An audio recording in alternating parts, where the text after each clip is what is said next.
Guys, you know how good it feels to be liked. I mean, when you have somebody who has just a lot of respect towards you, adoration for you, or there's a woman and she's attractive. She thinks you're attractive. She likes you. She wants you to date her. She wants you to pursue her. And then you have social media where you get likes, you get comments, you get shares, you get a following. People love seeing you online. Let me tell you, those are some good feelings right there. You get some dopamine to the brain. You start feeling really good about yourself. You're likable. But sometimes that feeling can get really out of control. And we start to pursue that feeling instead of pursuing God. And that's exactly what we're going to be talking about here on today's episode. How do we go from trying to please everyone to just trying to please the one, the only one that matters, and direct our minds with some practical steps that we can take for just trying to please Him throughout our daily lives?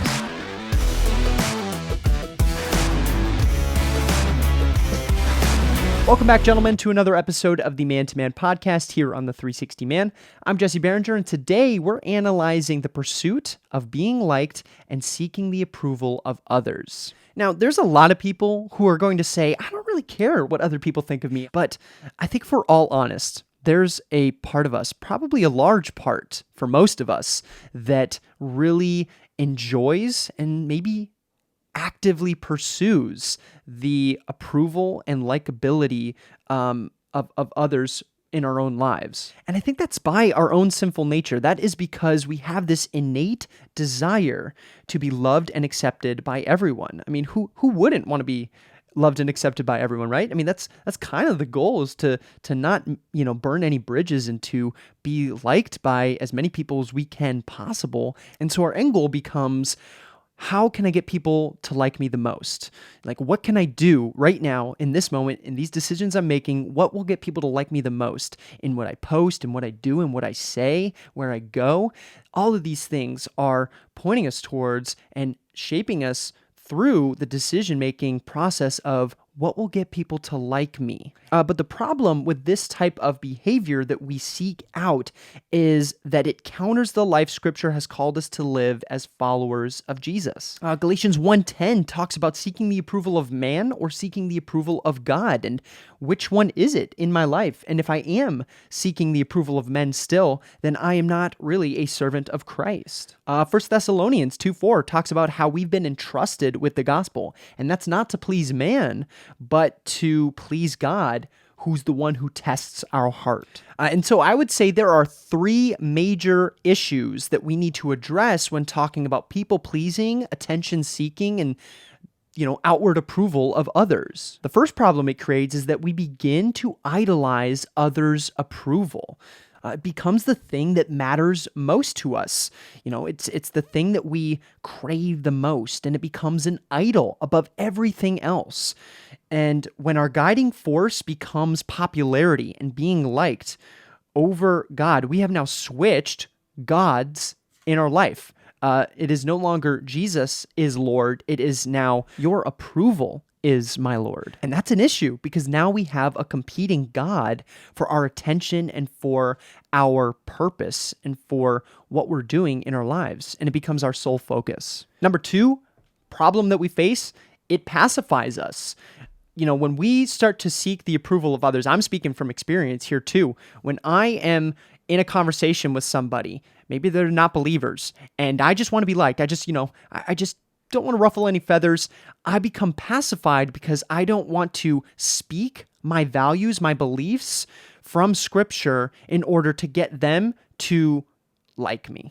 So if you're a faithful follower and believer of Jesus, the world should hate you. They hated Jesus. They hated him, right?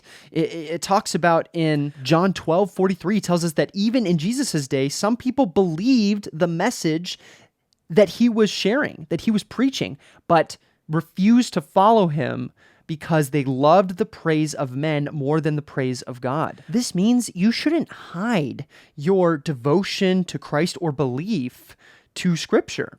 He should have been liked by everybody. He was perfect, but the world and the corruption of sin made it impossible for even Jesus to be all liked and adored, right? So, and Jesus was loved. He was liked by people, especially outcasts, but he was not afraid to speak truth.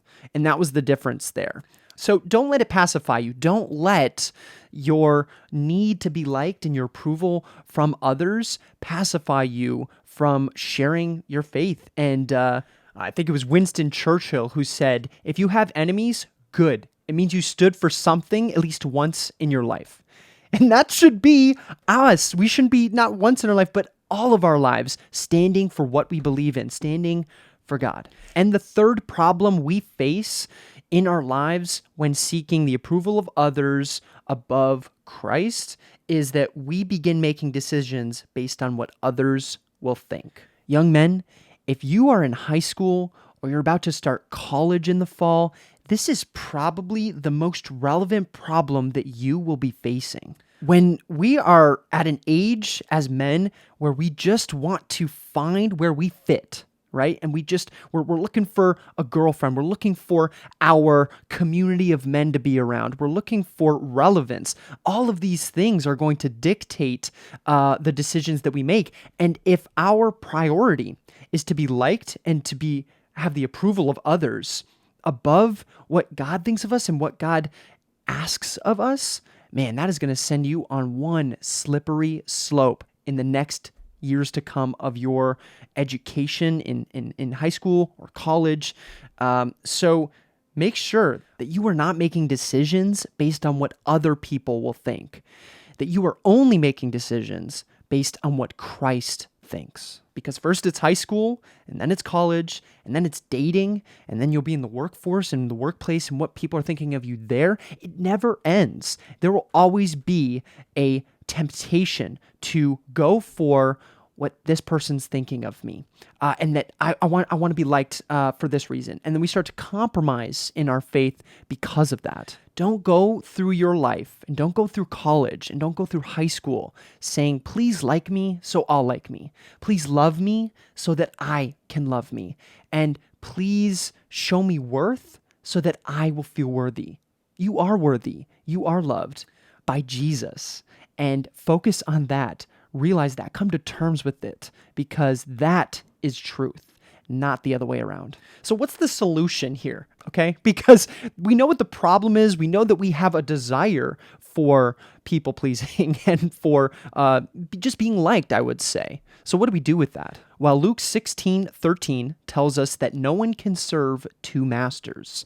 Therefore, you have to decide whose approval you are going to seek more. Is it going to be God's approval, or is it going to be other people's approval? Are you going to live for what other people are thinking of you, for the people you just met in high school or in college on your new athletic team, this girl that you really like? Or are you going to live for God's approval, for this eternity mindset that what I do now matters, and I'm going to focus solely on pleasing Him, because I know that is what will bring me true fulfillment and joy. Don't try to please everyone. You can't. Jesus couldn't, and He was perfect. Just focus on pleasing an audience of one. And let me tell you, it's a lot easier. It's a lot easier having to wake up and go, all right, let me just think about what God would say about this decision that I'm going to make. And at the end of every day, there's only one question that is relevant to us men as believers. And that is, Lord, was I pleasing to you today? And when the answer is yes, man, we can pop that champagne bottle and get the party started, because we can go to sleep knowing that the Creator of heaven and earth is pleased with what we have done, and that will matter when we are all dead and gone, that for eternity, that will linger and that will be remembered. So we can find our validation in who He says we are and not in who they say that we are. And that'll wrap things up for today's episode of the Man to Man podcast, guys. I hope that gives you something to think about going into the summer and the new school year. But gentlemen, if you haven't already, make sure that you are subscribed so that you can come back each week to continue pursuing Christ in every degree of manhood as we journey together here on the 360 Man.